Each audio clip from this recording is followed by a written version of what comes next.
할렐루야! 오늘은 5월 13일 월요일입니다. 오늘도 이 하루를 하나님의 말씀과 기도로 시작하는 우리 성도님들의 삶의 자리 가운데에 하나님의 놀라운 은혜와 은총이 함께 하시길 주님의 이름으로 축복합니다. 이 시간 우리 함께 나눌 하나님의 말씀은 사도행전 7장 1절에서 4절 말씀입니다. 대제사장이 이르되 이것이 사실이냐? 스데반이 이르되 여러분 부형들이여 들으소서. 우리 조상 아브라함이 하란에 있기 전 메소포타미아에 있을 때에 영광의 하나님이 그에게 보여 이르시되 내 고향과 친척을 떠나 내가 내게 보일 땅으로 가라 하시니 아브라함이 갈대아 사람의 땅을 떠나 하란에 거하다가 그의 아버지가 죽음에 하나님이 그를 거기서 너희 지금 사는 이 땅으로 옮기셨느니라. 아멘. 오늘 이 사도행전 7장의 본문 말씀을 보면 대제사장이 스데반을 신문하는 것으로부터 시작합니다. 그리고 곧바로 이어서 스데반의 설교가 나오고 결국은 이 설교로 인하여 스데반은 유대인들에게 돌에 맞아 순교하게 됩니다. 스데반 집사를 고소하였던 거짓 증인들이 고소한 내용은 두 가지였습니다. 그가 성전과 율법을 거슬렀다는 거죠.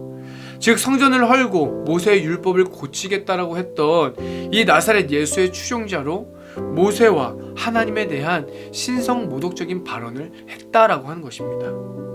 그러나 우리가 너무나도 잘 알고 있는 것처럼 이 스데반의 설교는 철저히 성경적이었습니다. 다른 것에 근거한 것이 아니라 오직 하나님의 말씀을 근거로 선포하였습니다.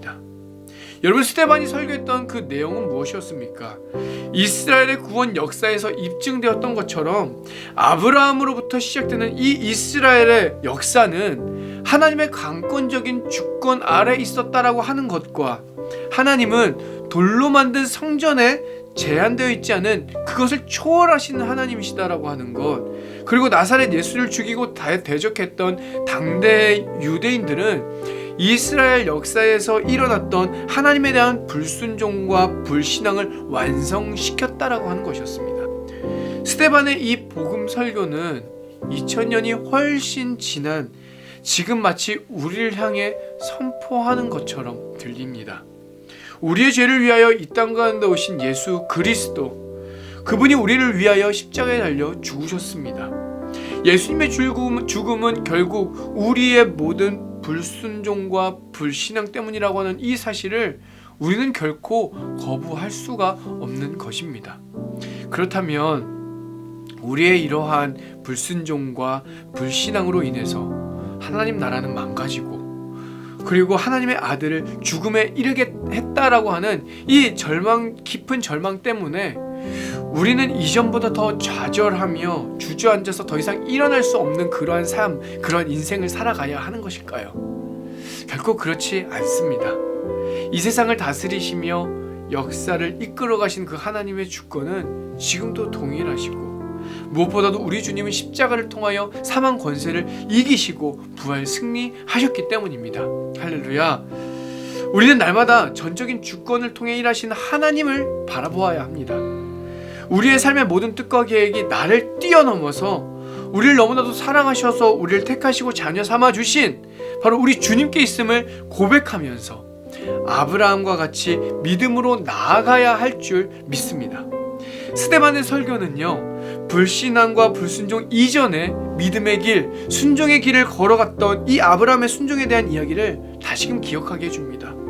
아브라함의 여정은 하나님의 단 한마디의 말씀으로부터 시작되는 여정이었습니다.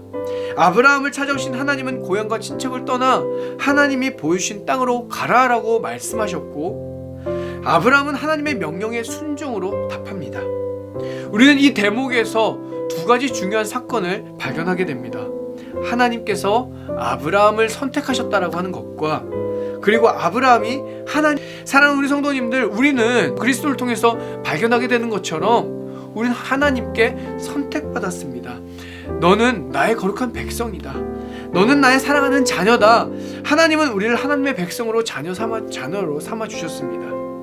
하나님의 부르심 앞에 순종하며 우리가 나아갈 때에 우리는 세상 속에서도 하나님의 복을 나누고 또 흘려보내는 축복의 통로가 되게 하실 줄 믿습니다. 하나님은 아브라함에게 분명하게 약속해 주셨습니다.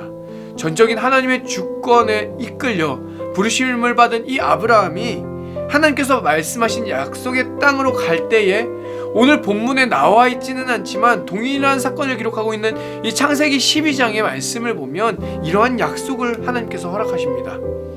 여호와께서 아브라함에게 이르시되 너는 너의 고향과 친척과 아버지의 집을 떠나 내가 내게 보여줄 땅으로 가라. 내가 너로 큰 민족을 이루고 내게 복을 주어 내 이름을 창대하게 하리니 너는 복이 될지라.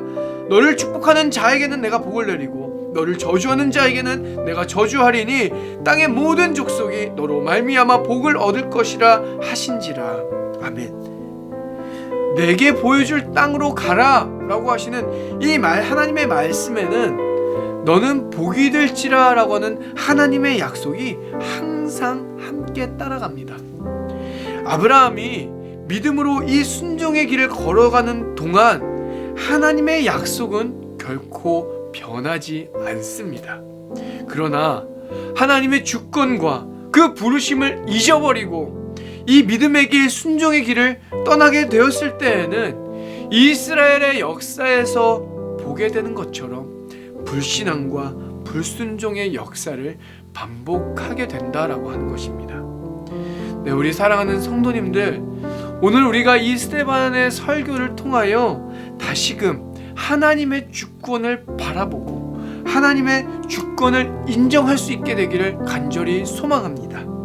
하나님의 복이 순종의 걸음 위에 임한다라고 하는 이 사실을 반드시 기억하시기를 소망합니다. 믿음으로 걷는 순종의 걸음을 통하여 하나님의 복이 저와 여러분의 삶 가운데에 가정과 일터와 직장과 그 모든 삶의 구석구석 가운데에 흘러가게 될 줄 믿습니다. 뿐만 아니라 온 열방까지도 흘러 넘치게 될 줄 믿습니다. 오늘 하루도 하나님의 백성, 하나님의 자녀로서 승리하시는 우리 성도님들 되시기를 주님의 이름으로 간절히 축원합니다. 이 시간 다 함께 주님이 가르쳐 주신 기도로 함께 기도하시겠습니다. 하늘에 계신 우리 아버지여, 이름이 거룩히 여김을 받으시오며 나라가 임하시오며 뜻이 하늘에서 이루어진 것 같이 땅에서도 이루어지이다. 오늘 우리에게 일용할 양식을 주시옵고 우리가 우리에게 죄 지은 자를 사하여 준 것 같이 우리의 죄를 사하여 주시옵고 우리를 시험에 들게 하지 마시옵고 다만 악에서 구하시옵소서. 나라와 권세와 영광이 아버지께 영원히 있사옵나이다. 아멘.